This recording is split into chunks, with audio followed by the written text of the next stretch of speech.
Self-awareness is a concept that seems to be really pushed on us, as if it solves every problem, as if it will enrich our creativity, but it's overrated, especially if that's what you want, especially if you want to be ridiculously creative, like I do. But guess what? I'm not creative. And if you want to be creative and you're not either, this video might be for you. I think I know why it is that we're not being creative, and it's because of ourselves, but not in that cliche way of, oh my god, I hate myself so much. I'm so filled with self-doubt and self-sabotaging habits. Oh, poor me. No, it's because of that. It's because of all that selfness, the self-preoccupation. And please, if you disagree with anything I say in this video, or you have something to add, just please tell me, because I don't know what I'm talking about. I go off instinct, and just one idiot's opinion is quite boring. So, yeah. Somewhere along the line, self-awareness has become a sort of like an apex to reach as a human, as if it's nirvana or something. And it might have something to do with the advent of psychoanalysis, or maybe even New Ageism, and the increasing convenience of our modern age survival. All of these things sort of buttressed all this self-analysis, this self-preoccupation. And now, with social media, with freaks like me on the internet, feeling the compulsion to express themselves or explore themselves in the public eye, there's just no getting away from all this self-obsession. Self-help books and videos and blogs and whatever are just a booming industry. Manifestation culture is huge. It's quite generally self-involved. It's a self-involved practice. And we just psychoanalyze ourselves to death. I'm saying this to myself because I do this. I know this to be true. And we're always talking about our traumas, aren't we? And our victimizations throughout our lives, and and how we need to self-actualize. Have you actualized fully? What? And of course we need self-awareness. Obviously we do. We need it to function. We need it to improve things in our lives and limit how embarrassing and annoying we are. Like right now, I'm very self-aware. But all of this, striving for this mythical self-awareness turns into just a sort of cold, hard, analytical delusion. It's a delusion. We start living from an interior, boxed-in, self-focused lens instead of an open, expansive, life-focused, cinematic display. We move all the energy of experiencing and living and feeling it onto ourselves, onto how ourselves are, why ourselves are, what should the we think we are or wish we were feel or think or show. So we're not having the experience of life, we're just experiencing ourselves. We are the whole experience, which is boring.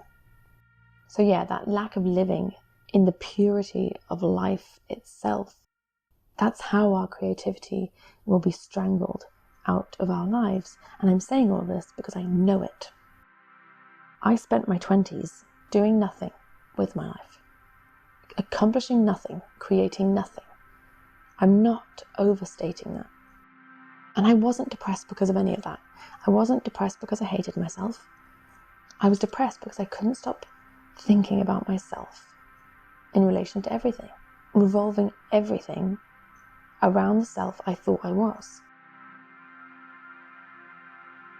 The thing you call you and the thing I call me, the self we all carry around, the thing we feel the need to defend and sometimes chastise or find backpacking in some really cool country somewhere. It's just interfering with our creative channels, man. I think we often mistake the self as the source of our creativity. And I mean, we're told it so many times that creating art is about expressing ourselves. And we look at the great artists, the big bastards, the icons, and we see these sort of huge, effervescent, egos, these larger than life personalities, and we think that that's what makes them creative. I've thought that their greatness comes from their sort of confident selfhood. But I think it's the secret. Their secret is the opposite of that. They're not revolving around themselves. They're not performing themselves, their self-awareness, their bloody self-knowledge. They're actually just so unself-aware, so unself-conscious. And they're just not concerned with their self. They're just being, like life itself. Life is being. Life is creative. That in its nature, it's just creative. These big bastards, they're like children, or a storm, or a little chick pecking its way out of its shell so that it can live. Creativity, it's instinct, it's not an identity, it's not related to our identity. And I think when we're truly in it, in this creativity, this lifeness, we're not making something as ourselves, are we? We're a vessel, and life is just kind of moving through us. So the best art won't come from our flawed, shallow ego thinking it knows itself. It would come from just not being us. Because art isn't a mirror, it's a window, or some other cheesy shit like that. And we are just so preoccupied with how our work reflects us. I know I am. Is this me enough? Is this showing what I want it to show about my opinions or my beliefs? Does this express my truth? Or even, will people understand me through this work? Or, this is so fucking awful, who do I think I am? And then what? The art is just limited around ourselves. And that's fine. If you want to do that, it's fine. But it will narrow the creative world into a sort of looping corridor around ourselves. Each door in that corridor, each leads to the room in the middle, which is us, our self. And then we'll realize that that room, our self, is a fucking mirage anyway. We'll realize all of our self-analysis has boxed us up into something meaningless.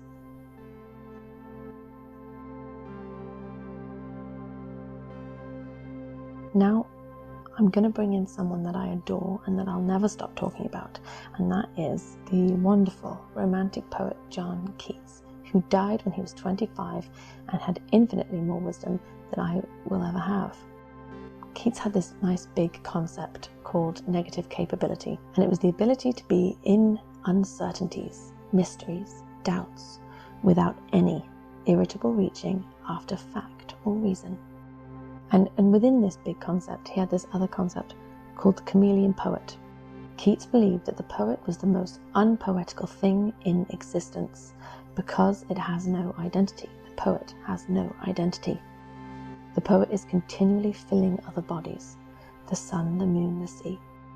And I think when we create like that, without our own bloody moral agenda, our own propaganda, our own bloody shallow ego, or just a desperate need to be understood or expressed, when we become the subject, a reality will naturally be expressed, and it will be so beautiful. That's what will make our work truthful, I think. We're not trying to prove anything about ourselves or anything else, really. We're just letting life, a moment, a feeling, speak for itself. We are just the boring, bloody vessel. Beauty is truth, truth beauty. That is all ye know on earth and all ye need to know. Flow, oh my God. Every bloody creative YouTube video person, thinker, doesn't half go on about flow, do they? And it's this elusive thing that creative people will fall in and out of. It's probably just, a name for a selfless state, is my guess. When we're in flow, we become the thing we're doing. We're not watching ourselves create. We're not, forcing our will to make it happen. It's just happening. And, I don't know what I'm talking about because this, is a state that rarely visits me because I am inherently analytical and self-obsessed. I think Tao, or the way, is probably the father of flow, or is related to flow. In Taoism, there's this idea called Wu Wei. It's translated as non-doing, but I read somewhere that effortless action helps us understand the concept better. Effortless action. And it's not doing nothing, it's just doing what is natural. Action without coercion, without anxiety, without, your ego. A cat doesn't think about pouncing on the fluffy, fast-moving thing on the floor. It just does it by instinct, by connection to its environment and to just its own feelings, by life, by living. There's a Taoist saying that says, Wu Wei Er Wu Bu Wei. By non-doing, nothing is undone. Now, I'm not a philosopher, but that sort of sounds like the thing will happen, whether your brutish ego involves itself in it or not, whether your will wills it or not, doesn't it? And it would definitely be a more honest expression of something if your limited ego is not involved at all. The work will just make itself through us if we become a chameleon. So let's just get real. You're not your pain, you're not your past, you're not your successes, your accomplishments, you're not your traumas, you're not your childhood conditioning, you aren't even your personality. You're just an expression of life. How nice is that? We are just a small, miraculous manifestation of a vast creative force that's been making and remaking itself since the beginning of time. That's just so cool. And that creative life force, which is what it is, it doesn't care who we think we are. It doesn't care even who we are. But it is in us. And it's not trying to be anything. It just is. And this is what I'm trying to figure out how to do, which I know is very oxymoronic. But I guess all I can do is remind myself that truth isn't mine. It's not yours, it's not mine. We don't have a truth. I don't have a truth. We have a perception that is filtered through the us that we think we are, the superficial ego. Let's not limit ourselves like that, is what I say. Truth will be in what's most just alive, most honest, and its truth is indiscriminate. So when I stop performing myself, stop trying to make things reflect me, I'm sure something beautiful will happen. Hopefully.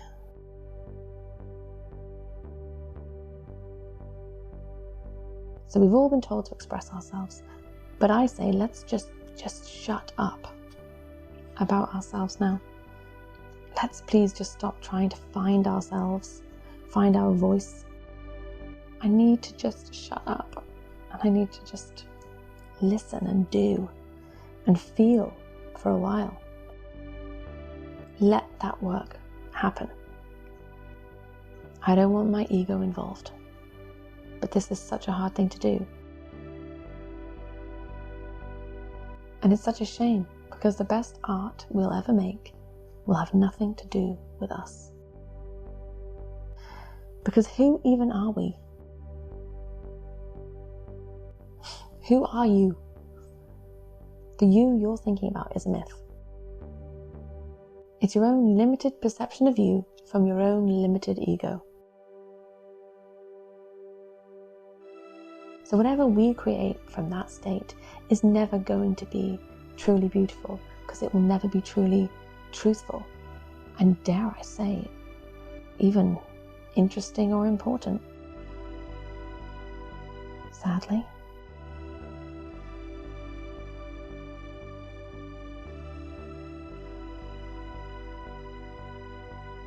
So my aim is to disappear. I need to let life just happen through me and just see what happens. But again, I really don't know what I'm talking about. So either way, thanks so much for watching. And please, if you have something to add, if you have something to disagree with, please tell me. Because I would like to expand my very limited scope. And like and subscribe, because my pathetic, self-obsessed little ego would really like it. Yeah, thanks again. Love and peace and bye.